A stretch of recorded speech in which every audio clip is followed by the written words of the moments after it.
പാലക്കാട് കുട്ടികളുടെ ദുരൂഹ മരണത്തിൽ CBIയോട് റിപ്പോർട്ട് തേടിയിരിക്കുകയാണ് ഹൈക്കോടതി. പാലക്കാട് കൊല്ലങ്കോട് 12 വയസ്സുകാരിയുടെ ദുരൂഹ മരണം അന്വേഷണം ഹൈക്കോടതി CBIക്ക് വിട്ടു. സമാനമായ മറ്റ് 23 കേസുകളിൽ CBIയോട് ഹൈക്കോടതി റിപ്പോർട്ട് തേടിയിരിക്കുകയാണ്.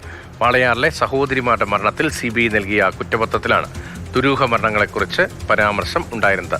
പ്രദീപ് ജോസഫാണ് വിവരങ്ങളുമായി. പ്രദീപ്, ഈ കുട്ടികളുടെ ദുരൂഹ മരണത്തിൽ CBIയുടെ റിപ്പോർട്ട് തേടുക എന്ന് പറയുമ്പോൾ വളരെ പ്രധാനപ്പെട്ട ഒരു ഇടപെടലാണ്. ഇതും പല പല കേസുകളിലല്ലേ ഈ റിപ്പോർട്ട് ഇപ്പോൾ തേടിയിരിക്കുന്ന കേസുകളുടെയൊക്കെ പശ്ചാത്തലവും കോടതിയുടെ ഇടപെടലിന്റെ സാഹചര്യവും എങ്ങനെയാണ്?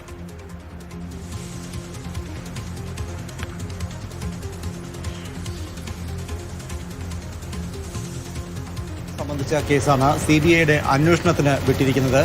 ഈ കേസ് പരിഗണിക്കവെയാണ് മറ്റ് 23 മരണങ്ങളിൽ, അതായത് 15 വയസ്സിൽ താഴെയുള്ള കുട്ടികളാണ് മരിച്ച 23 പേർ. ഈ 23 മരണങ്ങളിൽ എന്താണ് സംഭവിച്ചിരിക്കുന്നത് എന്ന് വിവരശേഖരണം നടത്തി റിപ്പോർട്ട് നൽകാനാണ് ഹൈക്കോടതി CBIയോട് ആവശ്യപ്പെട്ടിരിക്കുന്നത്.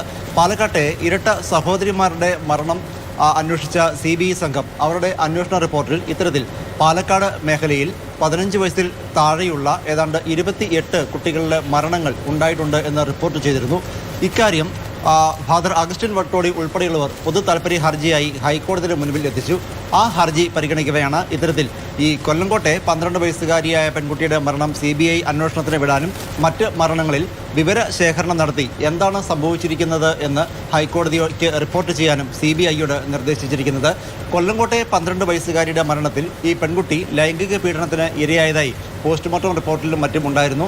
കഴിഞ്ഞ 10 വർഷക്കാലമായി ക്രൈംബ്രാഞ്ചാണ് ഈ കേസ് അന്വേഷിക്കുന്നത്. പക്ഷേ വ്യക്തമായ ഒരു നിഗമനത്തിൽ എത്താൻ ക്രൈംബ്രാഞ്ച് അന്വേഷണ സംഘത്തിന് കഴിഞ്ഞിരുന്നില്ല. ഇതേ തുടർന്നാണ് ഈ കേസിന്റെ അന്വേഷണം CBIക്ക് വിട്ടത്. എന്തായിരുന്നാലും മറ്റ് കേസുകളിൽ കൂടി എന്തെങ്കിലും ഒളിഞ്ഞിരിക്കുന്നുണ്ടെങ്കിൽ അത് പുറത്തു വരും എന്ന് തന്നെ പ്രതീക്ഷിക്കാം. കാരണം കൃത്യമായ വിവരശേഖരണം നടത്തി എന്താണ് സംഭവിച്ചിരിക്കുന്നത് എന്ന് ഹൈക്കോടതിക്ക് റിപ്പോർട്ടായി നൽകാനാണ് CBIയോട് നിർദ്ദേശിച്ചിരിക്കുന്നത്. നേരത്തെ ഇതിൽ പല മരണങ്ങളും സംബന്ധിച്ച് ആക്ഷേപങ്ങൾ ഉയർന്നിരുന്നു. ശരിയായ രീതിയിൽ അന്വേഷണം നടന്നില്ല എന്നടക്കമുള്ള ആക്ഷേപങ്ങളാണ് ഉയർന്നിരുന്നത്. സ്വാഭാവികമായും ഇവ പരിശോധിച്ചായിരിക്കും CBI ഹൈക്കോടതിക്ക് റിപ്പോർട്ട് നൽകുക. തുടർ നടപടികളും ഉണ്ടാകുമെന്ന് തന്നെ പ്രതീക്ഷിക്കാം.